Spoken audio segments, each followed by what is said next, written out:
You have a clock here? Yes, and you have water. Amazing. Thank you so much. So, greetings everyone. This is pretty cool, isn't it? Look at us. Just look around the room if you can, feel the energy, because this is a really amazing space.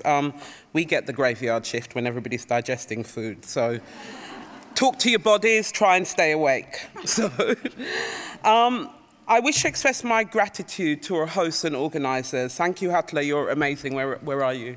Where are you? Where is she? Thank you for opening up space. Thank you to all of you for being here, for speakers, dreamers, hysterical women. I love that, Emma.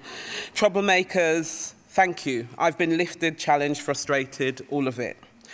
So I was raised in a context where a proper greeting of people involved sometimes a long, protracted dialogue that would allow a connection to be established, explaining who your relations are, where exactly you come from if you know so and so.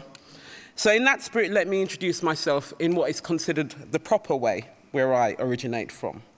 So my name is Marai, Larasi. I was born in London, England, to Jamaican parents. I was raised in the mountains of Jamaica, which is why I love Iceland so much, where the dirt is so red that you can never truly clean it off your shoes. I'm a product of colonization. And in this body and this psyche, I carry that legacy of colonization. It's one of trafficking, enslavement, exploitation, hybridity, pain, survival, resistance, and more. My ancestors are those unknown women, men, and children that were ripped out of the womb of Africa and forced to labor in European-owned plantations, built on the lands of the indigenous Taino people, who had almost been wiped out by the Spanish invaders. Interestingly enough, my ancestors are also those very Europeans, Scottish, Irish, Welsh, and English, who were the architects of this devastation. As I say to people sometimes, it's messy and complicated. And in that spirit of naming, introducing, and truth-telling, rather than offering an illusion of objectivity, I acknowledge from this moment that I speak from the place of all that I know myself to be, as well as the work that I do through my advocacy, my activism, my comradeship, my allyship, and my resistance. So much of what I do is connected to who I am and is a reflection of who I am. And I have my family, my sisters here, my community, people from my community here to make sure that they hold me to account. And I'm also, apparently, I'm not allowed to swear, so I'm going to try and behave myself. So, I'm allowed to swear, yes, thank you. Oh, thank you. It might come out. Not, you know, not just one F word as in feminism, but others. So the questions for this session really are, you know, like, what does the MeToo movement tell us about gender, migration, race, and class? Does the movement include and benefit all women? Or is it just yet another trickle-down illusion? So as a response to this, I want to offer some histories. For some of us, these are memories. In 1956, when the women of South Africa resisting the apartheid passport developments marched, sometimes in the thousands, in many ways they were saying Me Too. They were resisting the violence of a system that oppressed black women in very specific ways. When Claudia Jones, Caribbean feminist, anti-racist, socialist activist, led the anti-immigration control march in London in 1962, she was in many ways saying Me Too and demanding an end to the intersecting oppressions that black women, women of color, global majority, there are more of us, are subjected to. When Akima Thomas, sitting over there, my sister, set up Women and Girls Network, she was, with other women, providing a space for women and girls who were in their own way saying Me Too and who needed space to heal, to recover, and to resist. And in 2006, when Tarana Burke set up the Me Too movement, there was no doubt that she was saying Me Too. When the women in Ghana in March 2007, during the 50th anniversary celebrations, marched to end domestic violence, saying sometimes very simply, don't beat your wife, they were in many ways saying Me Too. And when Sabrina Qureshi in 2008 led us onto the streets of London for our first Million Women Rise March, a march led by black women, minoritized women, for all women, she knew and we know that women were in their own way saying to themselves and each other, Me Too. And also, we were really clear that we were demanding an end to the violence that individual men and the state machinery are subjecting us to. When over a 20-year period, First Nation women in Turtle Island, commonly known as the US, advocated and fought for a change to Oliphant v. Suquamish Tribe 1978 law, which limited protections for First Nation women who had been violated by non-First Nation individuals. They were in many ways saying over and over again, "Me too." It took till 2014 for that law to change. And when in February 2017, my sister Rochelle McPhee, who can't be with us here today, and 13 other women in Jamaica entered a church to demand accountability for the sexual abuse of young women, an act which led to the founding of the Tambourine Army, they were saying "Me too." They were connecting into the space already emerging with the hashtag #LifeInLeggings hashtag, which in 2016 encouraged Caribbean women to do exactly what Alyssa Milano did with Me Too on October 15th, 2017. So the challenge for someone like me is how this movement, Me Too, is framed. And I thank Monica for grounding us in Tarana Burke's work this morning. This is ultimately not really about who owns the movement, because we should all be resisting violence. We should all be contributing to and claiming space that helps to create the kind of seismic movement that we have felt with Me Too.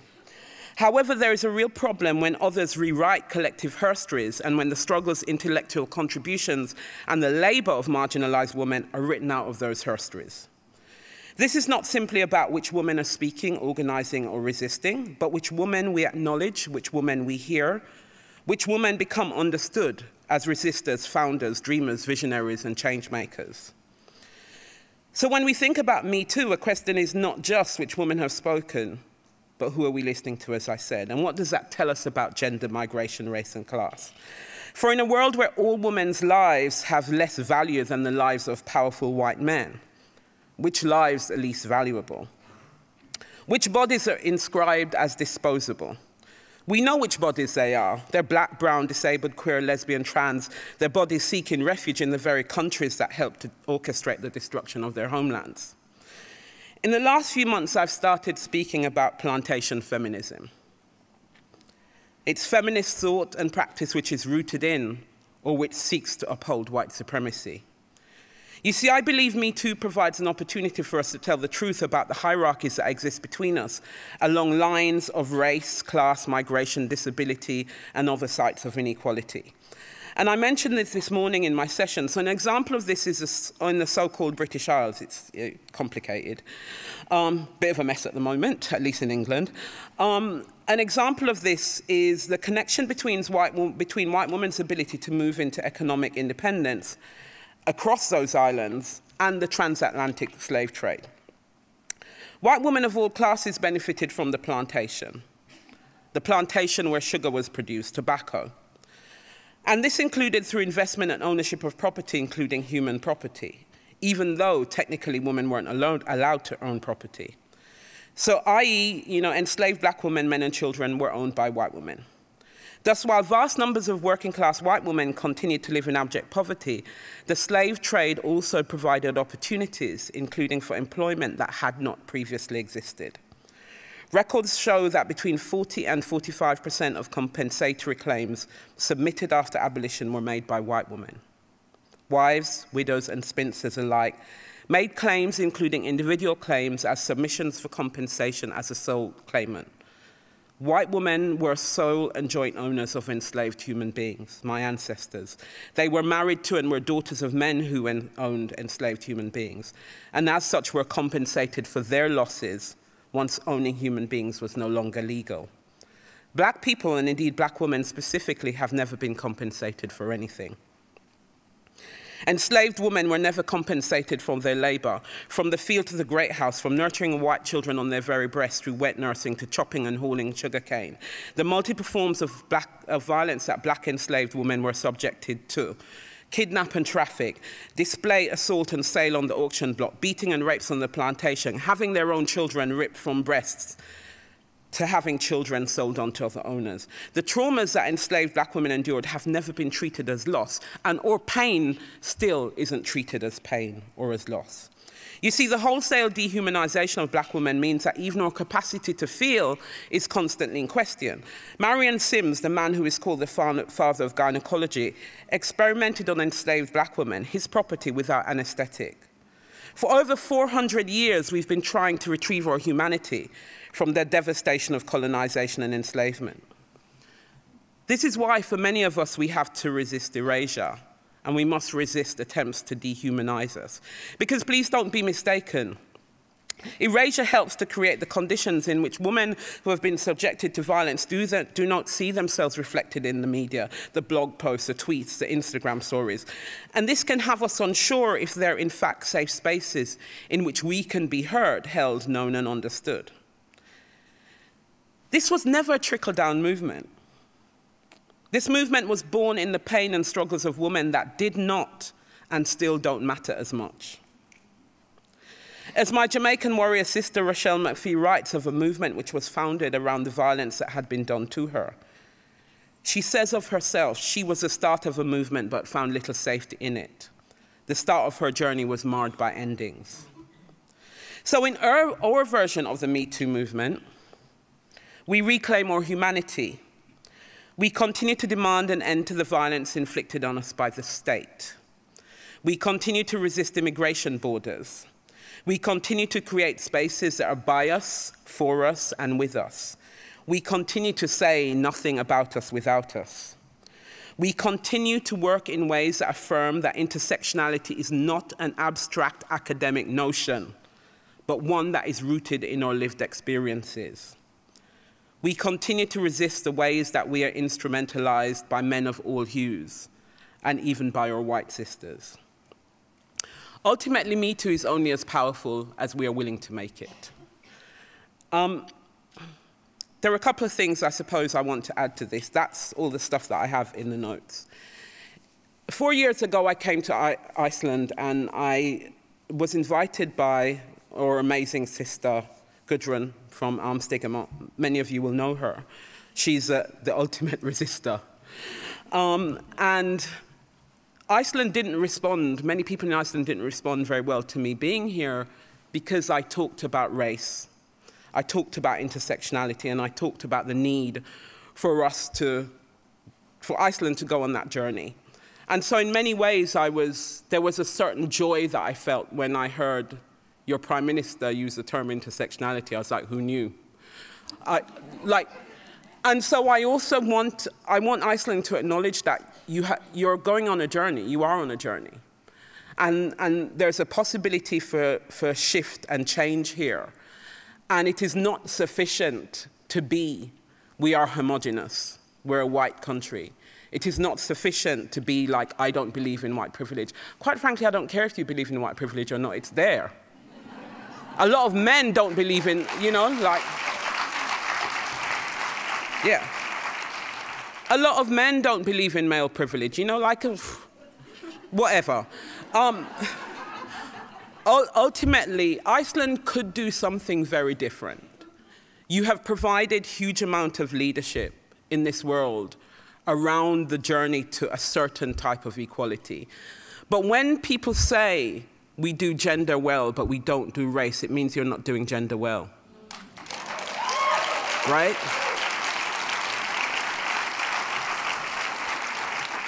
You're only doing gender justice work if it includes people like me.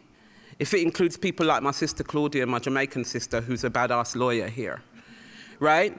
If we are not a part of this, if the disabled woman, the women with disabilities in Iceland are not a part of this, if the queer women are not a part of this, then you are not doing gender well. If your borders operate in such a way that you think that somebody has to be the right kind of immigrant, the white immigrant, if the sister who shared earlier, who spoke about kind of not coming out of her house because Iceland does not feel like a safe space, if these streets, if this space is not made safe for her, then you are not doing gender well, right? But you could, because actually you have a really solid foundation, you have amazing activists, and you have powerful creativity. And as an island girl myself, I'm here for the islands. And as a mountain girl, I'm here for the mountain. We bring ourselves to spaces like this as black women, as women of color, knowing full well that we risk being stared at, we risk being vilified for the things that we have to say. So we bring ourselves in our comradeship and our allyship, right? And all that we ask in return is that you honor that in what you actually do with the words that we share with you, because we speak from our bellies and our hearts. As I said, MeToo is only as powerful as you want it to be. That's me done. Thank you.